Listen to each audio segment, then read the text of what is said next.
Que pasa, hombres? Pauper MTG con Danny Rob. Soy hablando español para el subscribers from South America that we apparently have. This is your amigo Rob here. Sí. Keep going. It's been 8 years since I've spoken any Spanish, Rob. I'm sorry. Just delve your brain.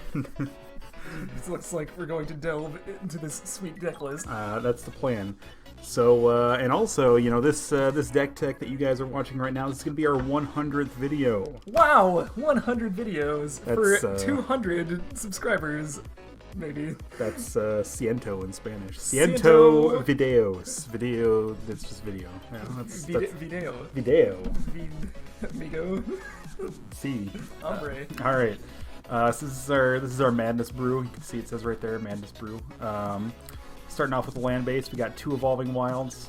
It gets us any basic land, which looks like it's going to be a forest or a swamp. We've got an amount of forests here. 4 Jungle Hollows. It gains you 1 life, comes into play tapped. You get a green or a black mana out of it. Some swamps. And they said there were no duels in Pauper. Yeah, no one's ever said that. And if they have, they're really wrong.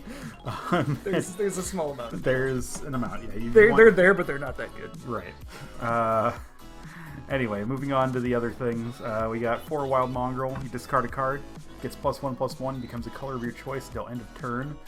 Great for enabling our madness. And also for making a thing that is big. We got Putrid Leech. Pay 2 life. Gets +2/+2 until end of turn. You get a 4/4 every turn, basically. The Pauper Tarmogoyf. It's pretty good. How can you lose? Moving on to the 3-drop slot, we got 4 copies of Stinkweed Imp. You know, it's a 1/2 with flying for 3. Deals combat damage to a creature. You destroy it, and then you dredge 5. Next time you draw a card, you can instead put 5 cards into your graveyard from your library. And if you do, you just put Stinkweed Imp right back in your hand. This thing kills everything, and it never dies forever. Everything you will ever need. We got 2 Vampire Hounds. Discard a creature card. Vampire Hounds gets +2/+2 on the turn. Great for, you know, all those other madness creatures we got. I'm sure there's a lot of them. Think of how huge that guy could be if you discard infinite creatures. If you had infinite creatures, you would have a creature with infinite toughness. Double infinite, actually. That's true. There's probably a combo in there somewhere. We'll find it, I promise. Yeah, stay tuned for our next video where we break Vampire Hounds. 4 Crippling Fatigue. It's a sorcery. Target creature gets -2/-2 until end of turn for 3 mana. And it has a flashback. You pay 2 and 3 life. Okay. There it is. Dan clearly knowing this deck like the back of his hand. Anyway. Sails through this deck tech, no problem. Right now I'm just wondering why I'm not playing Disfigure, but alright. Because it goes into your graveyard. You can play it out of your graveyard. Or at least that's what I would imagine that I would play that for. Oh, okay, sure. 1 Moldervine Cloak. Enchantment. Your creature goes +3/+3. It has Dredge too. You make something big, they kill your creature, you just dredge it right back. See, that makes Stinkweed Imp like into a win con as well, if you need him to be. I mean, you didn't dredge them both back, and then he's a 4/5 with flying. Unkillable. Pretty much. You can't kill it. And if you just chump it, well, I guess it dies anyway, but never mind. We got 4 Shambling Shells. You can sacrifice it to put a +1/+1 counter on target creature, and then it has Dredge 3, so, you know, you can, someone's going to target it with removal, you're just like, whatever, I'm just going to make a +1/+1 counter on something, and then... Always getting value. I'll bring it back. I'll just bring it right back. 3/1 isn't nothing to scoff at either. I mean, that blocks a lot of stuff. Yep, it really does. Attack me with your Seagate Oracle, see what happens. It trades. It trades, and then guess what? Shambling Shell comes back. You know what doesn't come back? Seagate Oracle. Yeah, exactly. Moving on to 4 drops, we only got 1. Acorn Harvest. You put 2 1/1 green squirrel creature tokens onto the battlefield. I like the rabbit squirrel, and it's like drooling and shit. That's pretty fucked up. I like his weird human hands as well. This also has flashback. You pay 2 and 3 life, and then you do it again. So that's for the mere 6 mana and 3 life, you get 4 1/1s. Damn! Jesus. And also if you're dredging cards, It's just like 3 life and you get 2 more.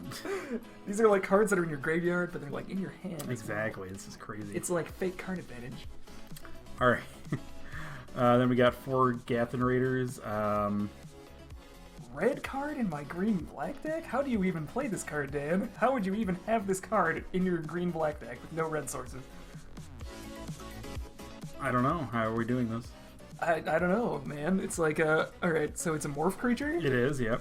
So you can pay 3 mana of any color to play it face down, right? Right. And to flip it, all you have to do is discard a card from your hand. Oh, I see. Okay.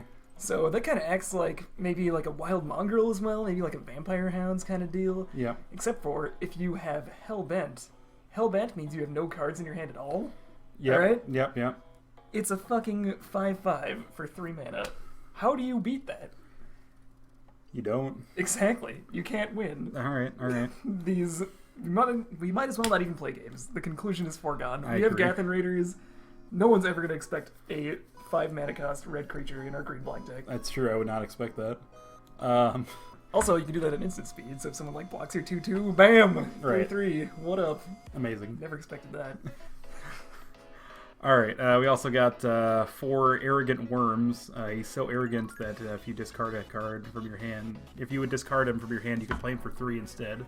And he's a 4/4 with trample. That's pretty good for 3 mana. He's super fucking arrogant. Look at him. Wow, this deck is so good.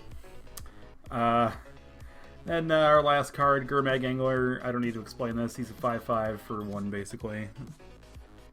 Then that's pretty much all there is to it. With all these undercosted creatures, all of these sick cards synergizing together, Yep.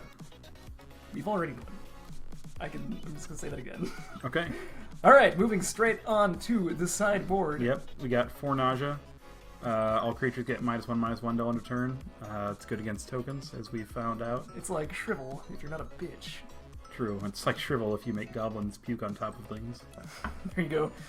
That's what I think is going on here, anyway. Something like that. Yeah. We got 2 Last Rites for 3 mana. You discard any number of cards. Target player reveals his or her hand. Then you choose a non-land card from it. For each card discarded this way, that player discards those cards. Now, okay, interesting bit of technology here. You remember Sure. Rites of Initiation from our I do. last video set?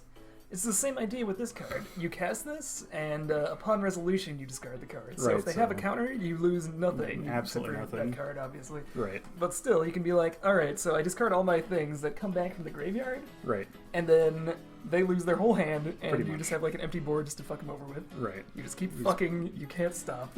Yep. You're a beast. Last Rites is insane. Okay. We got 4 Serene Heart, destroy all auras.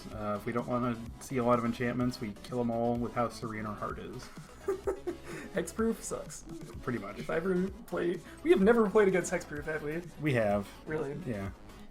Was Serene Heart good? I don't think we were running it at the time. Son of a bitch, never again. We got 4 Knot of the Bone. Gain 2 life for each creature card in your graveyard. Flash it back for 3. Gain 2 more life for each creature card in your graveyard. We're probably going to have a lot of creature cards in our graveyard. Yeah, so against Burn, I mean, that can't be bad. Right. I think you side out, like, some of our pay a bunch of life cards. Sure. But in that, all good. And then we got 1 Nihil Spellbomb. Sacrifice it to exile all cards from the player's graveyard. And you can draw a card when you do it.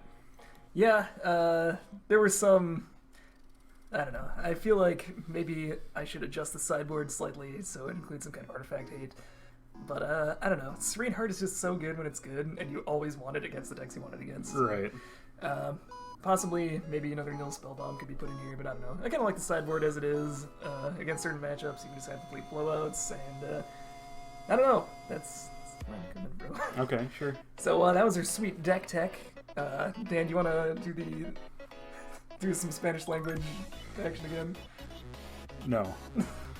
Which is also Spanish for no. So, Gracias, mi yes. amigos, por 200 subscriberinos. And we'll see you for matches. We'll see you for matches.